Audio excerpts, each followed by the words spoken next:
is up, fight fans? Welcome to the MMA Plug presented to you by Mile High Sports. First and foremost, make sure that you smash those subscribe buttons and follow Mile High Sports across all social platforms. We've got a massive story here for you folks today covering all things combat sports.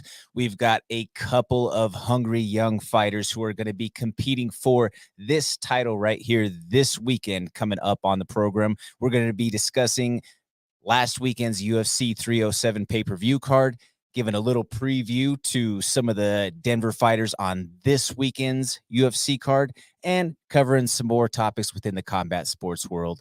But again, want to give a shout out here to all of the crew at the Mile High Sports Network. They are doing incredible things covering the core four. Right now, you have preseason going on with winter sports, NBA, NHL offseason action that is ramping up to start things up here. But you have football season in full swing. The SCO show with Danilo, that is a great program covering all things with the headlines being captured left and right from Coach Prime, Shador, and the boys. And you have the Broncos on a hot streak right now, picking up a massive victory in the throwback 77 uniforms against the Raiders over the weekend. So all of the latest and greatest on those topics, make sure that you check them out here on the Mile High Sports Network. I'm your host, though, here with the MMA Plug, Jordan Kurtz. You can give me a follow along online at Comments from the Peanut Gallery. Guys, there are events that are going on throughout the rest of the next few weeks here along the Front Range and in the greater Denver area in the combat sports community. We encourage you to get your tickets if you can directly from the fighters, or if it's an online point of sale system, use that promo code or use their name in that option to be able to help get them that ticket commission. It definitely helps them out as far as being able to make a little bit of bread, especially if they're an amateur fighter. That's the only way that they're actually going to be able to get paid to be able to help cover their expenses and whatnot. So please do everything that you can to support them directly. This weekend, as mentioned, we have a show going down at the Stampede on Havana Street. It is 5280 Muay Thai Fight Series. Like I say, that is a Muay Thai matinee going down this weekend, cracking the doors at 12. First fight's around 1 o'clock. Come and check us out over there. It's going to be a show that you definitely do not want to miss. More on that here in the next couple of segments. Next weekend, we have the Combat Sports Report Invitational. It's a bracketed format, 16 men apiece. It's a sub-only show with the wager of you put in your $100, you have the opportunity to win $1,500 back. Pretty good odds if you're willing to go put your money where your mouth is and go get after it there on the mats. At the end of the month, you have a couple of shows going down on October 25th. You have Bare Knuckle Fighting Championship happening here in the Denver area, but you also have the Legacy Fighting Alliance returning to the Dobson Arena in Vail. That, like we say, is going down on October 25th. We're going to be having the main event of that show, Justin Wetzel, on the program here in the next coming weeks leading up to that show. So keep it locked for that. Following from that, we are going to have Sparta bringing in Bare Knuckle to Colorado on the local level. That is going to be at the Blue Credit Arena in Loveland. And then you have Colorado Jiu-Jitsu Club with the 23rd show happening on November 23rd. The last show was a smashing success out at the Colorado Tattoo Convention and Expo. I can only imagine this being just as good or better of an affair. So make sure that you come check that show out. Now, as we transition into the weekend recap, folks, make sure for any of those Jocko Go products, if you are looking to pick those up, make sure that you use the code MMA Plug for a discount there in the checkout. That helps us. That helps you save some money there in the process. Out in Utah for UFC 307, there was a main event that was a back-and-forth affair between Alex Poatan Pereira and Khalil Roundtree Jr. Now, I do want to say respect to Khalil Roundtree in the process for being able to do what he did and made Pereira face some adversity within the process. But I do think it's fair that we also have to recognize that this was a severely compromised version of Poatan, and it was so much so that the UFC has came out and confirmed that they were basically ready to move on from that being the main event if he was unable to go, and proceeding with Raquel Pennington and Juliana Pena being that main event for the show.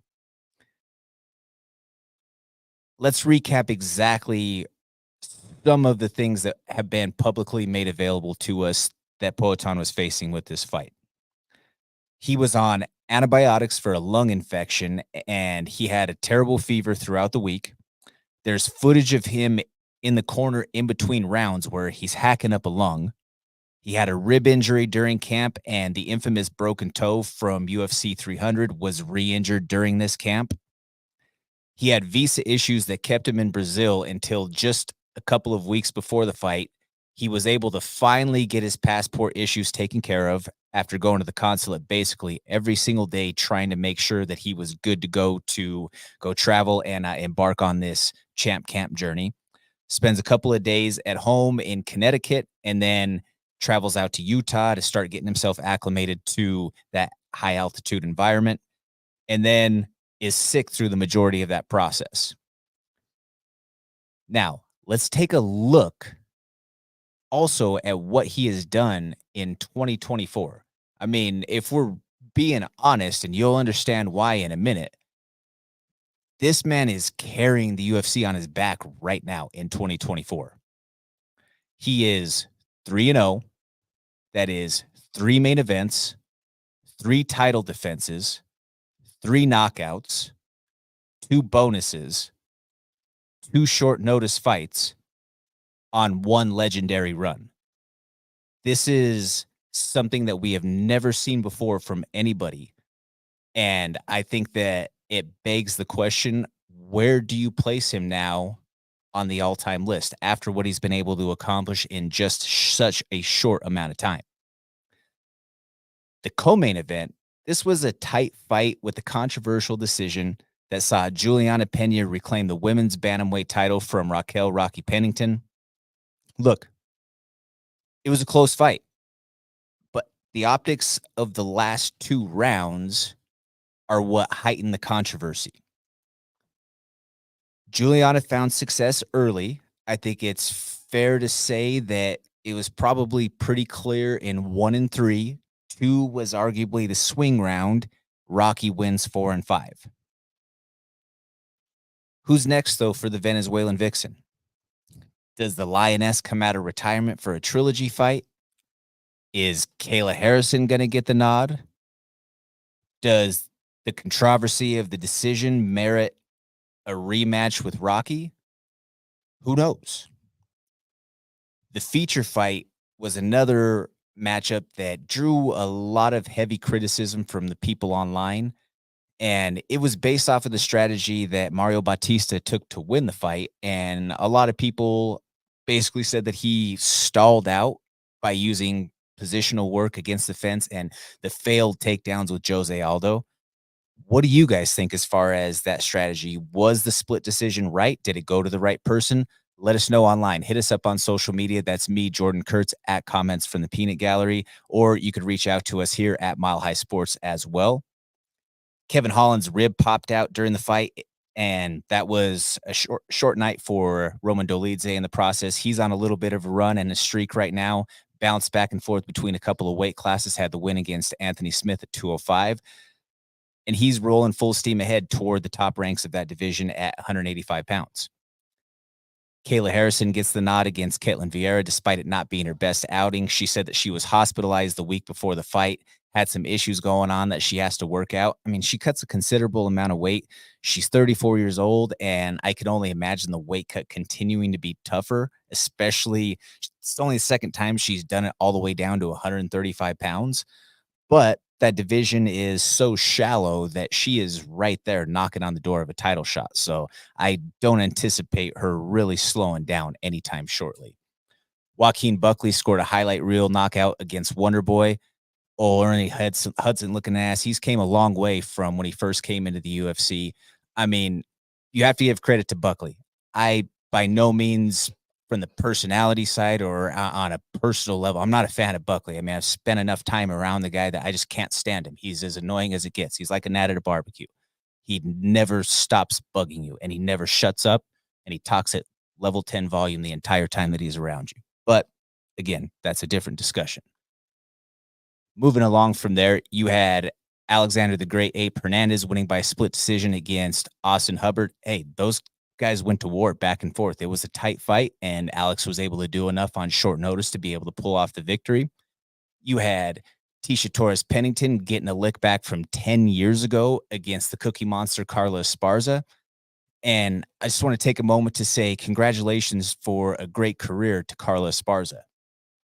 Carla is a highly underappreciated fighter despite her remarkable accomplishments. She doesn't have the most exciting fight style, which is why she goes largely under the radar or underappreciated by most. But let's just recap real quick what some of those accomplishments throughout her career were. She won the Ultimate Fighter. She was the inaugural strawweight champion, to which she then later reclaimed that title, making her a two-time women's strawweight champion. She has 2 wins over Thug Rose Namajunas, a win over Alexa Grasso, a win over Yan Xiaonan, and a win over the karate hottie Michelle Watterson. That's a pretty solid resume when we're talking about everything that she has been able to do. But again, stylistically, because she's much more on the wrestling end of things and is a grinder on the way to victory, doesn't have a lot of exciting finishes, didn't have the volume striking the way that Joanna Champion did, doesn't have the prolific moments like Thug Rose, doesn't have the swarming of the fans like Zhang Weili, but she does deserve the respect of the tops of the top of the women rankings of her time there based off of her body of work and what she's been able to do. Real quick, giving you a preview of this weekend's UFC card. You have a few Denver-based fighters. Ironically, all 4 of them have Denver ties that we're going to talk about real quick, but a couple of them that obviously are friends of the program and close to home here. You have Brandon Raw Dog Royval taking on Tatsuro Taira. This is a top contender matchup in the flyweight division. Title shot implications potentially on the line in this fight. And then you have our co-host of this program, the Big Yin's Josh Frem, taking on Abdul Razak Al Hassan. I'll say this from the or from the, I guess, the close attachment side of things. This has been one of the best camps that I've ever seen for Josh Friend. I mean, obviously, take it for what you will. He's friend, co-host, say that I'm biased, whatever, this and that. But objectively speaking, there's been a considerable amount of observable growth. And I'm looking forward to what Josh is able to do this Saturday. Stick around after a break real quick here, folks. We're going to be speaking to a couple of fighters from this weekend's 5280 Muay Thai fight series. That is Cordell, Hanson, as well as Mauricio Guzman. But we'll be back in just a minute, folks. I'm Jordan Kurtz with the MMA Plug presented on Mile High Sports. We'll be right back. At Hooters, you can watch all the games with your buddies. All your buddies. Like the ones with ice-cold beer. And wings that'll knock your taste buds into next Tuesday. You know, buddies you won't have to fight for the remote. Buddies who know a thing or two about football. And the fans who live for it. Where else are you gonna get all this? Hooters, your official hangout for game day.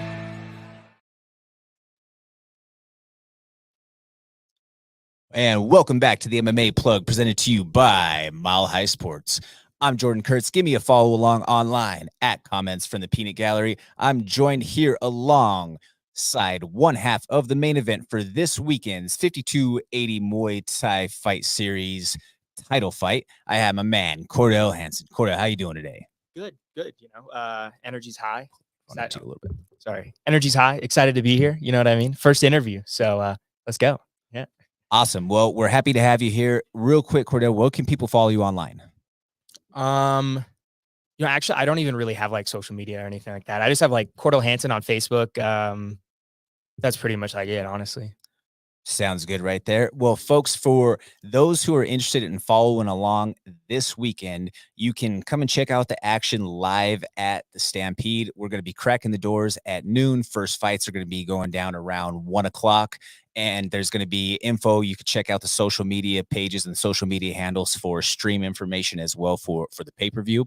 Now, Cordell, I do want to ask you, What does it mean for you to be at the top of the bill and in the main event? Honestly, I mean, I don't wanna seem ungrateful, but I feel like I should have been the main event like 1 or 2 fights ago. Um, I have the most exciting fights on the card pretty much every time. People, I feel like a lot of people go there to see me regardless of who's on the card, and, yeah, I'm just looking to, show that. With that being said, do you think that there being the main event, along with it having the title fight on the line, or there being a title on the line, does that add any sort of pressure to you, or is it just another day in the office? Honestly, I don't even really think about fighting, like, to be honest. I actually forget sometimes I even have a fight. I think every fight's gonna be the same. I'm gonna go in there and, dominate regardless of who's in there. I don't pay attention to who's, across from me for the most part. Styles make fights. From a tactical perspective, where do you see yourself having success in this matchup? Um, I feel like my boxing is gonna be on another level, 100%. I mean, I work on my kicks every day. Boxing is definitely my strong suit. My footwork, I feel like no matter what I'm doing, going backwards, going forwards, people just can't handle how good my feet move, you know what I mean? Um, I just think obviously overall I'm gonna completely outclass him everywhere, but we'll see. With that being said, what has been, I guess, if you could identify one, what's been one of the biggest lessons that you've learned along the way in this journey? Um, you can always take a loss. 2 fights ago, I didn't train at all. I didn't really prepare. I trained 3 times before that fight. And I just realized, natural talent can't take you like it can take you like to some place, but it can't take you all the way for the most part. And working hard and really grinding has been really good for this camp, I feel. And I think, and this is just the analysis that's always been given to me from afar from other people around the fight game and who have been around in the gym and whatnot. They've said, hey, like this kid is ultra talented, but sometimes he might be a little bit hard-headed, or sometimes he's his own biggest opponent and doesn't get out of his own way. To what do you say, where's the growth and the maturation came along in the process? I do have issues listening sometimes. I feel like I kind of get into like a mindset where if the person I'm like that's telling me whatever they're telling me, if they're not as good as me when it comes to martial arts, then it's kind of hard for me to listen sometimes. Um, but I need to figure out like I guess just a mindset shift. Like no matter who you are, where you come from, I can always learn something from you. And I feel like that's like my biggest weakness for sure, but I'm getting over it, We'll see, It happens. There also has to be a certain level of confidence that borders, dare I say, arrogance for some of all the best fighters that are out there in the world. How do you figure as you go forward, how do you think that you will be able to manage that blend or that line in terms of personality type? Because obviously, I mean, and it's the right thought to have. It's fight week. You're fighting for a title, thinking very highly of yourself. The confidence is riding at level 100. Where do you find that, just the confidence itself, and how do you find the balance to not get too into your news clippings, I guess? Um, Honestly, I have not found that balance. I am 100% confidence. People call it cocky. It is what it is. I think when it comes to striking, at least anybody in the world, I'll give a run for their money, honestly. But that also just comes with preparation. You know what I mean? For the last 2 camps, at least, like I've been working as hard as possible. Not just hard, but smart, focusing on like the fundamentals and things like that. So yeah, honestly, I think I could beat anybody right now, but we'll see, right? For sure. Do you prefer getting in and out clean, or do you like to bite down and have yourself a little bit more of a gritty war? I could do both. Honestly, I like getting hit. Most people don't get the chance to, just because I feel like with my head movement, my footwork, I feel like it's on another level, like I said. But I'm down for whatever. You know what I mean? I don't think he's going to be able to take the power that I have. I've been working a lot on, sitting down on my punches and putting that power on somebody. So, we'll see. At the core and your root, what's your why? Honestly, I fight because it's easy. This is kind of like what I'm good at. I've always been like an athlete. I've been good at baseball, football. I did gymnastics, soccer, whatever. I feel like, and I could have picked any sport, honestly. And fighting is just what I've been doing the longest. So I picked this one, you know? Okay, that's fair enough there. What initially drove you into fighting, or I guess what was the catalyst that made you make those first 2 steps through a martial arts academy? Um, People like watching people like Chuck Liddell, GSP. Those are like the first 2 people I remember watching. Kind of sucks because the first fight I remember watching was Chuck Liddell versus Keith Jardine, which, you know, that wasn't a very good performance from the Iceman. But, you know, just watching fights throughout my life and, you know, just giving it a try. I figured like when I was in school, I got into a lot of fights. And, you know, people were like, oh, yeah, you're super angry. You should fight. I'm like, all right, I'm not really too angry anymore. But yeah, just like, you know, watching fights and, you know, thinking like I could do that. You know what I mean? How old were you when you first started formally training? 15. I started here in Colorado at Hama, actually. Okay. Okay. And just a couple more questions here with you, Cordell, before we tie things up here. What is the hardest thing for you to give up or to stay away from while you're in camp and cutting weight? Food wise, Um, food, snack, whatever, treats, anything. so I don't eat anything with added sugar. I don't eat bad carbs like whatsoever. No pasta. I don't even eat rice. It's actually not hard. I don't have any cravings for bad food at all. Even actually, when I think about eating unhealthy food, that's where I'm just like no, it's kind of gross. And I just started doing this diet like maybe 6 months ago, and I've never felt better. It's awesome, honestly. So are you more like an animal based diet or what are you on? I'm on like a paleo diet. I try not to eat red meat too much, just because I heard it's more carcinogenic or whatever. But you know, once in a while, I have like a steak or like some bacon. You Okay. Okay. know, Okay. Now, is there a song lyric, a quote, maybe a movie scene? For some people, it could be a Bible quote or passage that is telling the tale of Cordell for this camp and for this fight. yeah. So yeah, all I do is win. You know, DJ Khaled and Drake. Pretty sure I forgot who else in that, but yeah, all I do is win. And you know, I had one hiccup. It is what it is. But you know, with the work that I put in, I feel like there's nobody that's going to be able to beat me. Very well said there. Now, as far as preparation for this camp, who have been some of the key training partners and coaches that have been helping you? Carlos Calderon is one. He's a great dude. I've known him for what 8 years. He's like a brother to me. Um, Colin Fitzgerald, he's one. Nobody really knows who he is. He's gonna come up pretty soon. He's like 16 years old. It's hard for him to get fights because he's so young or whatever, but he's been really pivotal. Abbas, forgot his last name, but Abbas, he's pretty good. He's like 15 years old. He's coming up. Um, yeah, just like a couple of people that I work with, you know, try to lift up kind of. I feel like whenever I first started, it was like really like nobody. You know what I mean? So, you know, try to lift those people up. But yeah, Carlos Calderon's a big one. He's gonna be my corner, so I'm really excited for that. Awesome. Yeah, love Carlos. Carlos, great guy. Just fought for the Contender Series a couple weeks ago. Folks, we spoke about him on the program here. But that all being said, you mentioned having a couple of youngsters that are helping you out in the process. Yeah. Maybe you could speak to this just for a moment and how much the growth and the evolution of the game has came along to where you can say that, hey, like there are kids that are teenagers that are so legit with their skills that they're able to actually like provide quality work and be good training partners throughout a title fight camp. Yeah, no, it works out super well because not only are they, you know, they're obviously you need bodies to be in there for sparring, but just being able to explain on like a technical level, like where they may be going wrong or where their technique is slipping. I feel like you can do it, but if you can't explain why you can do it, you know what I mean? I feel like that's where you kind of like, you know, people fall off a lot. And yeah, I've just been, you know, trying to coach them in whatever way I can. And I feel like that's for sure helped me get better as well.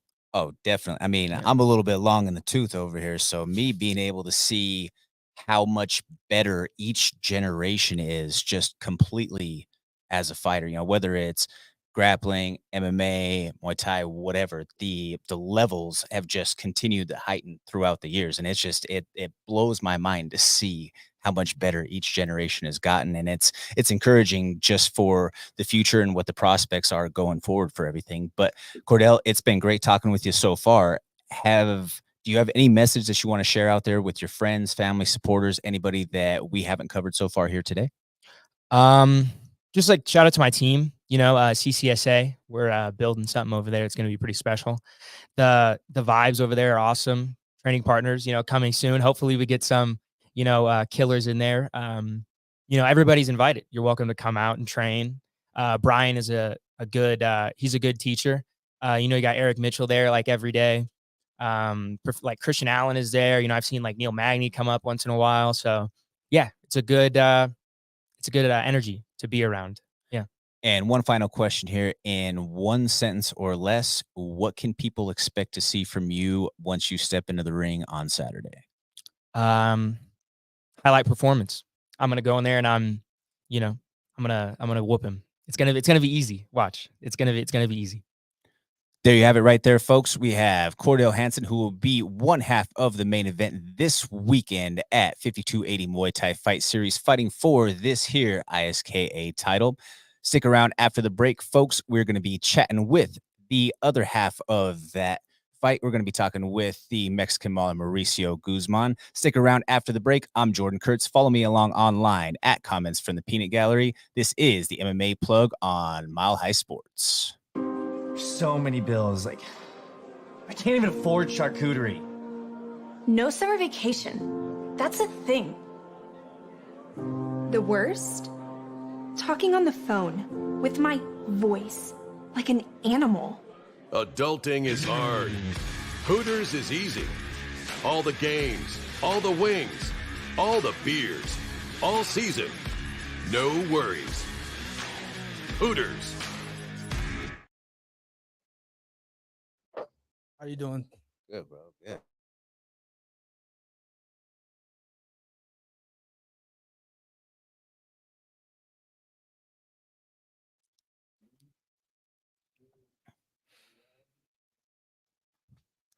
Welcome back to the MMA Plug on Mile High Sports. I'm your host, Jordan Kurtz. Give me a follow along online at Comments from the Peanut Gallery. I am joined here by the other half of this weekend's 5280 Muay Thai Fight Series main event. We have the Mexican Mauler, Mauricio Guzman. Mauricio, scoot up to the microphone for me. Mauricio, where can people follow you along? You can follow me on Instagram at dynamitekid_24. Very well. There you have it there, folks. And again, if you are just clocking in for this segment here with Mauricio, the details for the show this weekend, you can check us out on Havana Street. That is going to be at the Stampede. Doors are going to be opening up at 12, first fights at 1 o'clock. Like I say, this is going to be an action-packed Muay Thai matinee that you do not want to miss. We just spoke with his dance partner in the previous segment, and we are now speaking with Mauricio Guzman. Mauricio, what does it mean for you to be at the top of the bill in the main event for this title fight? Oh man, it's a great feeling. It's definitely like a stepping stone again. Like I've said before, if I'm excited to put on a show for everybody coming out. Now, Mauricio, I've had the great pleasure of being able to watch your career develop through the years. I mean, how old were you when you had your first fight? I believe I was 14. 14, and Yeah. then now you are however many smokers and fights deep in the process. Yeah. I mean, it's been crazy to watch your growth and development. With it being a title fight and now seeing your name and your face on the top of the bill and on the posters, and you're the feature attraction. Do you feel like that adds any pressure to you at all? Oh man, it only adds more excitement. It only adds more love to what I do, and it only adds just the motivation. That's all it adds, really. I mean, this is what I want to do, so I don't think I should be nervous about anything. So I know I want it, and I know I'm coming for it. you both have very exciting styles. I mean, he's a flashy and explosive striker, and you are the definition of, or I mean, you're the epitome of your nickname. Yeah. I mean, you fight like a Mexican, and you come forward and you just want to maul everything that you walk through, throwing hooks and Yeah. just ready to take one to give one. And then you have a little bit of a flair and knowing, for the showmanship. Where's the camera at? What's my promo that I'm going to cut? Or what do you expect for this specific matchup between the two of you? Um, I expect some fireworks. Definitely some fireworks. Expect some speed. But I mean, I can expect that belt around my waist at the end of that fight. So that's all. That's all I got. Totally understandable there. Now, I'm pretty sure I know the answer to this question, but I've got to ask it just to ask. Go ahead. Do you like getting in and out clean, or do you like biting down and going to war? Man, I go to deep water. We go to deep water over here. I was gonna say, watch it, pull up any fight. We swim. And We swim over he's here. going to We war. swim. I was gonna say I would call Cap immediately for what the kids say, right? That's what the kids say, Cap. Yeah, Right? Cap. I would call Cap if he were to say that he wanted to get in and out clean, because Nah. I don't know that I've ever seen a fight where it's just completely in and out clean. There's been some very spectacular performances, don't get me wrong, but he's definitely gonna go through the fire and make it a little bit of a buzzsaw action in the process. Oh yeah, man. I mean, hey, I love it. So I got to do it. Totally understandable there. Now, again, you started fighting at a very young age. What first put you in the direction of fighting? Um, Trying to do something better with my life. Trying to do something positive. Just the gym gave me so many opportunities and so many good memories with friends, family, even teammates, and people like you in the community. I get to do awesome stuff like this, come on this awesome show, and you know, seeing all that unfold in front of my eyes. I mean, I want to see more. I want to I want to keep on going, keep on discovering, keep on going on this journey. Throughout this process of becoming a martial artist and following that path of self-discovery, what has been one of the biggest lessons that you've learned? Um, the biggest lessons is to like be grateful and definitely just take advantage of the opportunities and while you got them. Take your time as well. Take your time wisely and spend it wisely. Certainly. I mean, a wise man once said, the only three things we can control are our attitude, our gratitude, and our effort. Of course. So all of that being said, when it gets to the bare bones of things and we strip it down to just the very core of yourself, Mauricio, what is your why? My why is to like put a great be an example for children out there and generations to come, because now we got cameras, now we got videos. So like people from like 100 years from now could probably look back on something I did and be like motivated and do something and do something good from that. So I know I can't live forever. So I'm just coming and I'm coming to be great. And I know I'm gonna be great because I already got one belt. So I'm coming for the second belt right here. And you know what I mean? I just want to motivate the youth and spread a good word, spread a good message. And even though it's a violent sport, I feel like I still get a lot of good things out of it and better than what a lot of other sports offer as well. Very well said, and a point that I don't think many take into consideration. Let's talk about that for a second. This is the digital era, and maybe so much of the past. Yes, there were videos and there were certain like vlogs or documentaries that were done in years past, but there's not the opportunity to capture and document so many things the way that you're able to now in your era and your generation of fighting.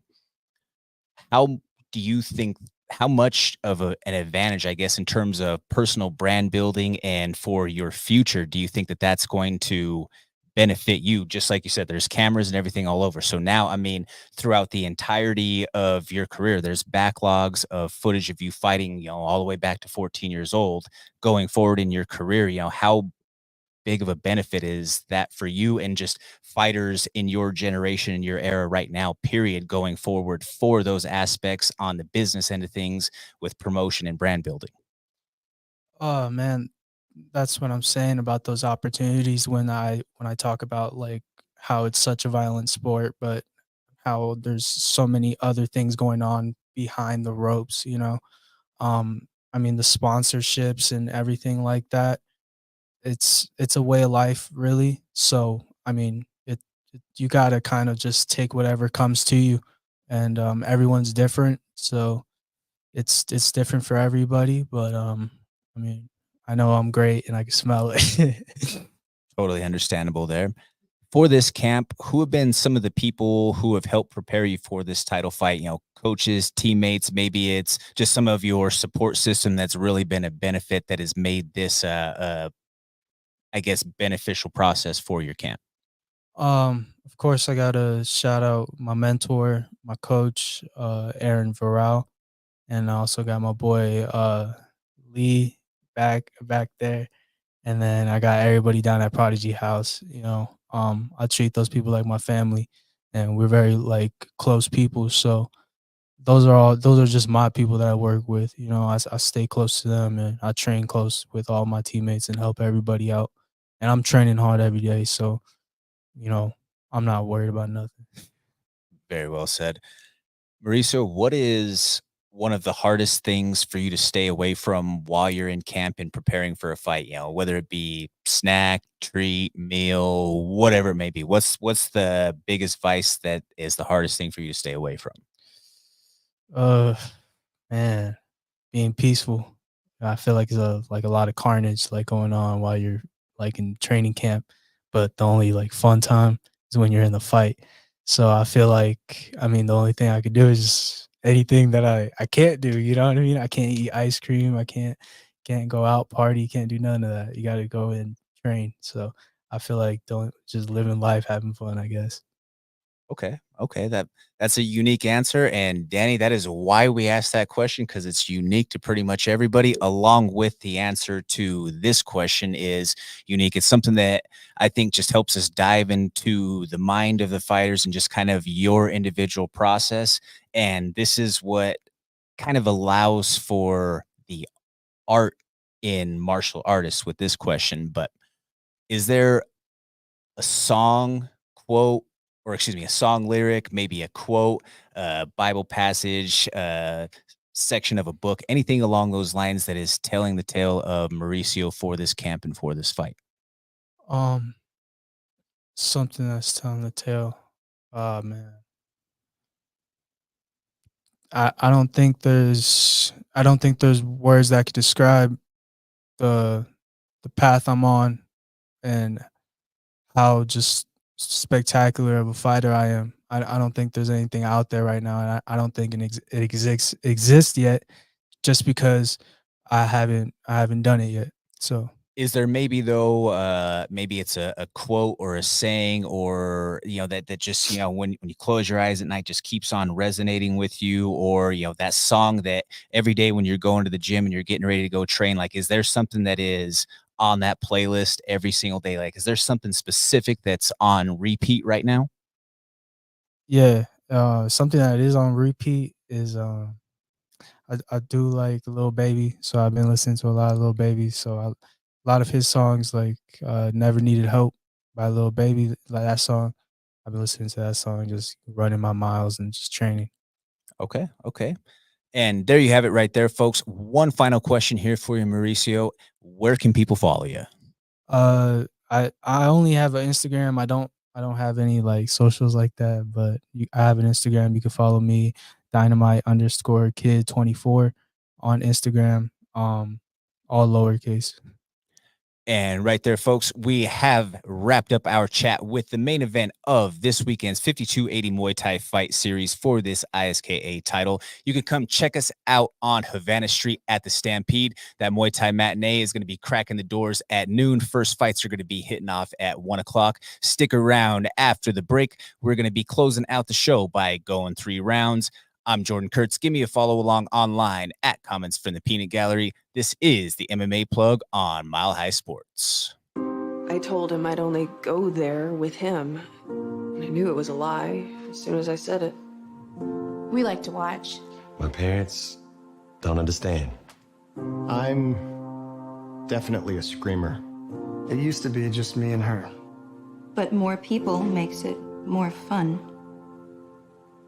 Football at Hooters. All the games, all season. Crazy good wings, ice cold beer, and the best fans on the planet. Hooters. At Hooters, you can watch all the games.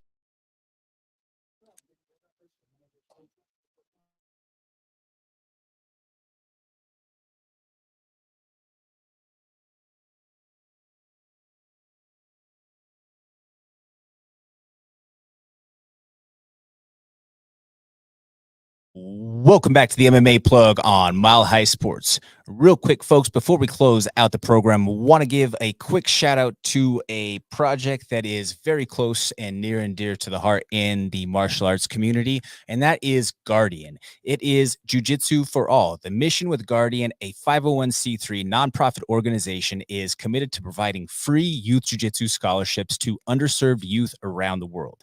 Guardian is dedicated to offering children year-round stability and consistency through our programs, focusing not just on their physical transformation, but also on fostering positive friendships, mentorship opportunities, and a secure environment during challenging times. By partnering with established and trustworthy academies, donors can trust that a minimum of 85% of their contributions directly fund the scholarships that they support. There are more than 390 underserved youth students that are currently fully sponsored within the 17 Guardian projects worldwide. Visit factoryxmuaythai.com to make your tax-deductible donation and help support a student in our community today. Folks, we're going to close out the show here by going 3 rounds. I got my man, Danny Bailey, behind the boards here with me today. And first round, what do we have?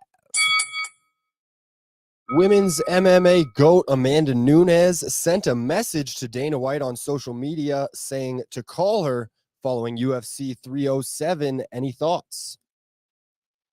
I think it's clear at this stage that Amanda wants to come back and fight. But I think that it's going to come down to a couple of things. It's going to come down to the money being right. And, you know, is there really someone who has made themselves the clear-cut contender worthy of that opportunity? Well, there's fights that are right there. And by the video that she put out to Dana, I mean, it does look like she's in shape and she's, you know, all but ready to go. After UFC 300, she had the video that she put up online saying to somebody to basically call her out, call her name. Well, now you had Juliana call her out. There is a potential trilogy fight on the line there that they were supposed to have. Juliana got hurt, and that's when Amanda ends up fighting Elena Aldana and then retires. That trilogy fight is still there. The way that Juliana talks, of course, she's going to do anything to grab headlines and try to sell the fight. So who knows?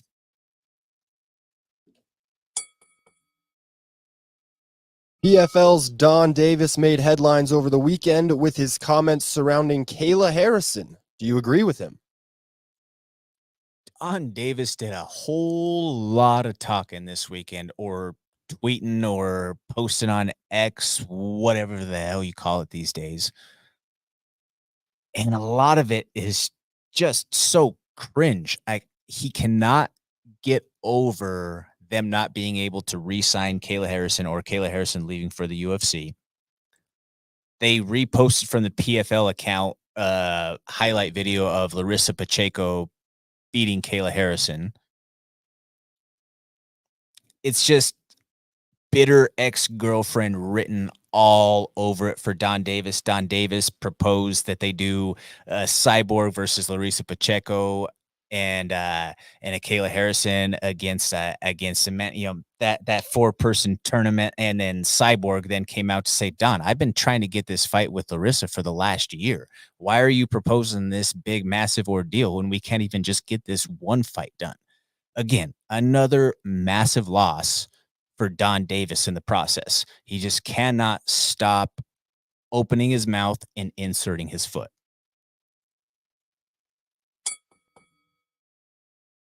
There's been a growing number of people, including Michael Bisping and Alan Joban, online calling for Alex Pereira to be the new UFC #1 ranked pound-for-pound fighter. Should he be ahead of Islam Makhachev on the pound-for-pound list? I understand where people are coming from and making that case, and especially based on activity. It's somewhat difficult because it's been all strikers, I guess, is the argument that you make against it in relation to Islam, who's been able to wrestle and show, if you will, a more in-depth or diverse skill set, whatever, if you will. But if we're talking inactivity, and right now in 2024, if you were to give a power rankings for the year of 2024, how do you not have Poatan at the top of that list? Again, as we mentioned earlier in the program, 3 main events, 3-0, 3 title defenses, 3 knockouts in the process. If that doesn't present the best case possible for being atop of that list, then I don't know what does. And yeah, you can make the argument, or you can have the contrasting viewpoint that, oh, well, he doesn't have grappling, or he doesn't grapple in his fights. Yeah, but it's up to his opponents to make him have to do that. I mean, if you're the scariest knockout artist in the company, why would you go and willingly choose to start wrestling just to say, oh, well, I'm going to go start doing this when I have the touch of death in my left hand and I can go and just connect with one? Why? That's stupid. That's a dumb argument to make.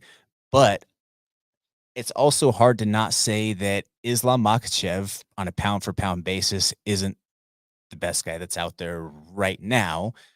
And then you insert, activity, all sorts, whatever, blah, blah, blah. Where does John Jones fit into everything? This is a messy discussion when we start talking about the pound for pound conversation. But if I can leave you with one point here before we sign off for the week, I will say that if you are asking for a power rankings or a pound for pound list for this year in 2024, there is nobody that should be higher on that list than Alex Pereira.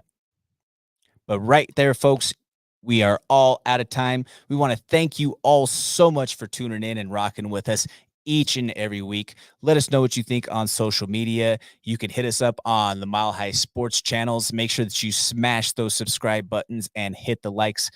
Smash the bells so you don't miss any sort of drops or video content out there.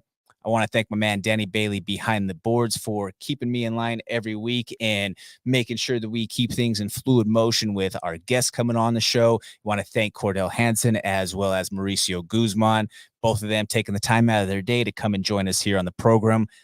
You can come and check us out this weekend at the Stampede for the 5280 Muay Thai Fight Series. That is, like I say, going down on Havana Street at the Stampede. Doors are cracking at 12. And first fights will be roughly around 1 o'clock. I'm Jordan Kurtz. Give me a follow along online. This is the MMA Plug on Mile High Sports.